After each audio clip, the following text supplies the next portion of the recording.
So it's a great pleasure for me today to launch the first report of the new Health and Social Care Committee. We've spent some time during the autumn looking at services that can help reduce the risk of stroke here in Wales. We've also decided to try and publish our reports in a slightly new format this time. There's a single page on which we put our key conclusions and our key recommendations. And we hope that in that way, our work will be more accessible to a wider range of people across Wales. Amongst our key conclusions, drawn from the evidence that the committee has received, is that there are more things that can be done to help prevent the risk of stroke, and the good news is that these things are relatively simple, straightforward and not expensive.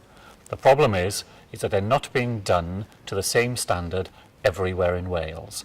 Our report makes a number of recommendations aimed at the Welsh Government to try and improve that position and to ensure that there is proper ownership of these services and the professional responsibilities are clarified right across the country. The National Assembly for Wales is the democratically elected body that represents the interests of Wales and its people, makes laws for Wales and holds the Welsh Government to account. For more information and to find out who represents you, go to assemblywales.org or follow us on Facebook and Twitter.